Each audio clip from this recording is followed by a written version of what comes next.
Bonjour à tous, j'espère que vous allez bien. On va parler de la KTM 990 Duke R. Ouais, en ce moment, il y a plein de nouveautés chez tous les constructeurs.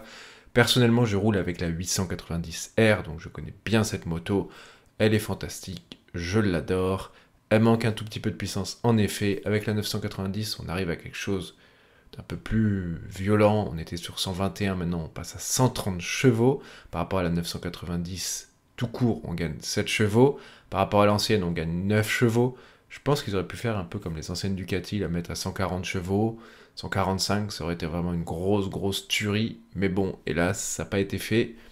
Est-ce que c'est compliqué de faire un bicylindre de 145 chevaux pour un 1000 cm3? Je pense pas tant que ça en vrai, mais bon. En tout cas, toujours autant de couple, hein. On est sur 103 Nm, ça arrache bien les bras, ça lève n'importe comment, franchement c'est une moto ultra fun. Même si pour la R, ils ont revu un petit peu cette partie cycle pour qu'elle soit un peu plus sportive. C'est vrai que le problème avec les KTM sur piste, c'est que ça a tendance même avec tous les réglages à lever tout le temps, et c'est assez ennuyant parfois. Bien entendu, j'ai parlé du moteur, mais il passe aussi à l'Euro 5 comme toutes les autres motos, on s'en fout un petit peu. 4 modes de conduite, Train, Street, Sport et Custom. Personnellement, je suis tout le temps en sport ou en track sur la mienne. Après, là, il y a le mode Custom, donc vous pouvez régler un petit peu tout ce que vous voulez, anti-patinage, gestion du frein moteur, etc. Sur piste, bien entendu, vous mettez tout au minimum, avec quand même un petit peu d'assistance pour pas avoir la roue avant qu'il lève en permanence. Pour la route, après, c'est un peu chacun son choix. Moi, j'enlève tout parce que je préfère m'amuser. Mais bon, chacun fait comme il veut. La partie cycle, et c'est là qu'on a un gros changement avec cette R. Les amortisseurs et les suspensions sont revus entièrement et c'est du très lourd, on va voir ça tout de suite.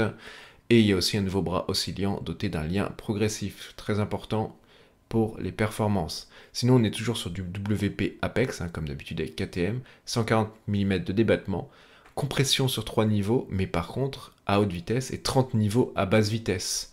Oui, donc après, ça sera super réglable, un peu comme on peut retrouver chez d'autres constructeurs manufacturiers comme Öhlins. Quand on prend du haut de gamme, vous savez, c'est réglable à haute vitesse et à basse vitesse sur plein de niveaux. Bah là, c'est exactement pareil, vous l'avez directement sur votre moto. En détente, pareil, 30 niveaux et après pour la précharge 10 niveaux. Donc franchement, on est sur du très lourd au niveau des suspensions. On va pouvoir vraiment affiner ça aux petits oignons et ça, c'est trop cool.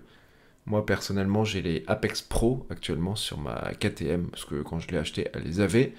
Et c'est une pépite, ces suspensions, franchement, les Apex Pro déchirent vraiment tout, contrairement aux Apex de base, qui sont très bien, mais qui sont un petit peu...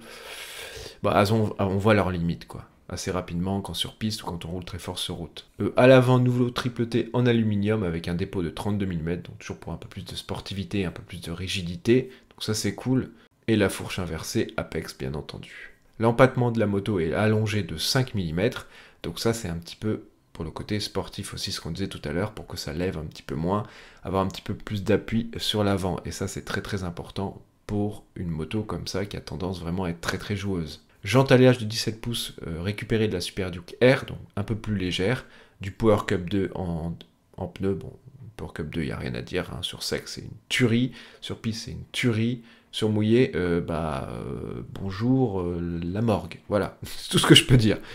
Freinage revu aussi, Brembo Stylema 4 pistons, mais un petit peu revisité, donc un petit peu mieux, avec des disques de 320 mm.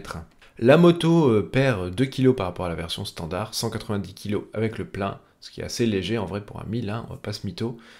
Plus de sportivité, garde au sol rehaussé de 15 mm, et le nouveau compteur 8,8 pouces, qui est fin, mais très long et tactile. Personnellement, je suis pas ultra fan là, de ce design, mais je pense que c'est une question d'habitude, surtout ça se trouve en vrai, il est magnifique, là en photo, je suis pas ultra fan. Voilà, je vous ai un peu tout dit sur cette KTM 990R, pardon, j'ai trop l'habitude. Je vous souhaite une bonne journée, bye bye les riders, n'hésitez pas à vous abonner, liker, etc. Ciao, bye.